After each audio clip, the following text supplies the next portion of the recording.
मी नाही म्हणतो गौरीजी, कारण बिट्टी तुमच्यात तिच्या आईला पाहते. का कसं काय कनेक्शन आहे खरंच माहित नाही. म्हणूनच तिचे हे सगळे हट्ट चाललेत.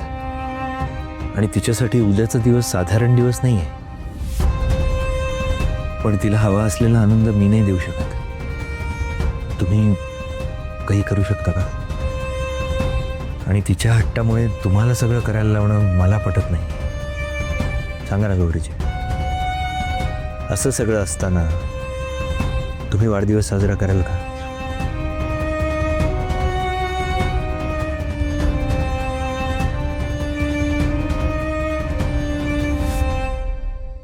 अरे रोहित दादा, तुला विश्वास नाही का माझ्यावर? तू 100-100ची बेट लाव. हा, ते बेट पैसे काय बी लाव, आपणच जिंकणार. हा की नाही? हा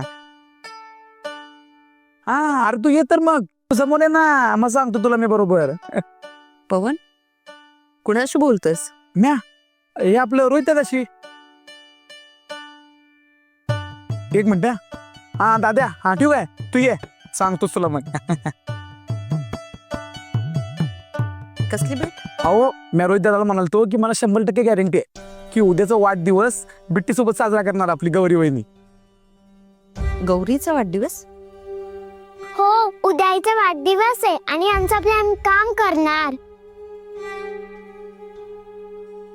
आई माझ्यासोबत वाढदिवस साजरा करणार आणि परत येणार. चल पवन काका.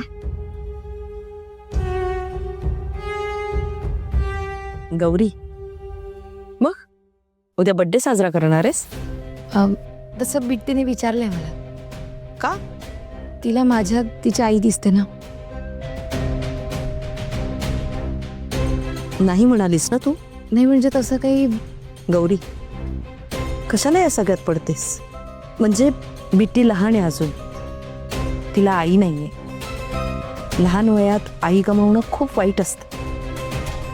मुलं काहीही विचार करतात, त्यांना सगळं शक्य वाटतं. त्यात तू तिच्या आईसारखी दिसतेस म्हणून मागे लागली असणार. गौरी, तुलाही तुझं आयुष्य आहे. असं काहीही करू नकोस ज्याने तू अडचणीत येशील. गौरी, बिट्टी माझी नातच आहे. मला तिची खूप काळजी वाटते. गौरी, बिट्टी तुझ्यात इन्व्हॉल्व झाली तर तुला तुझ्या मार्गाने जावंच लागणार आहे ना.